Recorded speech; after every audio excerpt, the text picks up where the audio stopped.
किशनगंज जिले के ठाकुरगंज विधानसभा क्षेत्र से राजद विधायक सऊद आलम वक्फ संशोधन बिल को राष्ट्रपति से मंजूरी मिलने के बाद केंद्र सरकार और सहयोगी दल जेडीयू के नेताओं और मुख्यमंत्री नीतीश कुमार पर जमकर बरसे। उन्होंने मुख्यमंत्री नीतीश कुमार को आस्तीन का सांप बताते हुए कहा कि नीतीश कुमार सेकुलर नेता माने जाते थे, लेकिन वक्फ संशोधन बिल पास कराने में उन्होंने भाजपा का साथ देकर मुसलमानों के साथ बड़ा अन्याय किया है। राजद विधायक ने कहा कि वक्फ की जायदाद मुसलमानों के पुरखों के द्वारा दान किया हुआ संपत्ति है, जिससे मोदी हुकूमत ने कानून बनाकर मुसलमानों से छीनने का प्रयास कर रही है। श्री आलम ने कहा कि हमारे नेता तेजस्वी यादव इस बिल के विरोध में सुप्रीम कोर्ट तक जाएंगे और अंतिम सांस तक मुसलमानों को उनका हक वापस दिलाने के लिए लड़ाई जारी रखेंगे। विधायक सऊद आलम ने जिले के जनता दल यूनाइटेड नेताओं से भी मुसलमानों के हित में और इस बिल के विरोध में इस्तीफे की मांग कर दी है। दरअसल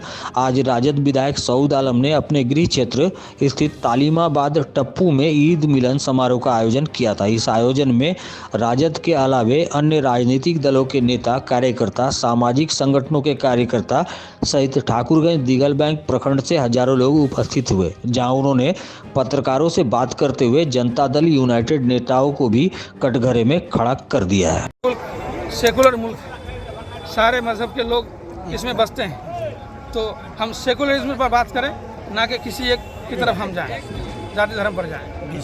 पहले तो मैं अपने विधानसभा ठाकुरगंज की जनता को मुबारकबाद देते हैं कि रमज़ान का बाबरकत महीना गुजरा और ईद की शुभकामनाएं और खुशियाँ मेरी उनके साथ है। चूँकि मैं इफ्तार पार्टी कराता था रमज़ान में, इस मरतबा विधानसभा चलने की वजह से नहीं करा पाया, तो उसी के बदले में ये समझिए कि ईद मिलन के नाम पर आज ये ईद मिलन समारोह रखा गया है। और आज यहाँ दिगल बैंक के लोगों को हमने बुलाया है और करीबी जो पंचायत दिगल बैंक से सटे ठाकुरगंज के हैं उनको भी बुलाया है, और इंशाअल्लाह इसी तरह 9 तारीख को ठाकुरगंज क्लब फील्ड में ठाकुरगंज के लोगों को भी हमने बुलाया है 9 तारीख। वक्त देखिए, ये तो बहुत दयनीय है, बहुत ही अफसोसजनक बात है कि भले ही मुसलमान यहाँ पर अक़लियत कह रहे हैं, लेकिन वो अगर किसी मुल्क का तुलना करेंगे तो हम अक्सरियत में हैं।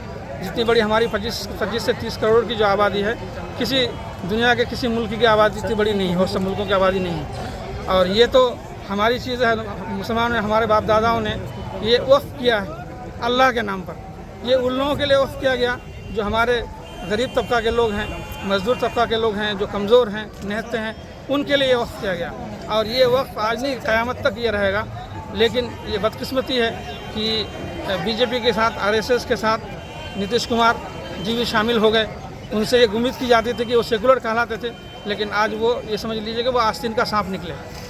तो सब लोग चाह रहे थे कि मुसलमानों के लिए वो कुछ करेंगे, उनका कोई बयान आएगा, लेकिन ये अफसोस की बात है उन्होंने किया है, करने दीजिए। लेकिन हम मुसलमान आज हम खून दे सकते हैं, जान दे सकते हैं, लेकिन हमारी जायदाद को छीनने की कोशिश करेगा तो हम कभी इसको कबूल नहीं करेंगे।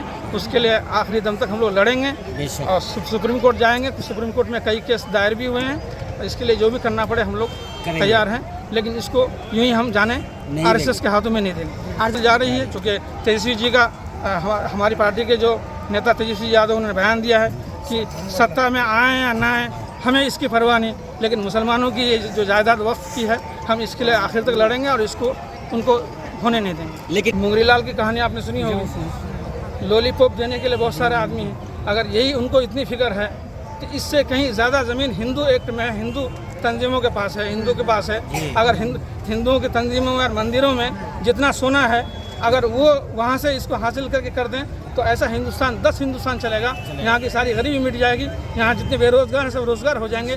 तो वो वहाँ ना करके क्या किसी हिंदू तंजीम में किसी मुसलमानों की मुदाखलत है, क्या किसी मुसलमानों को ने रखा है?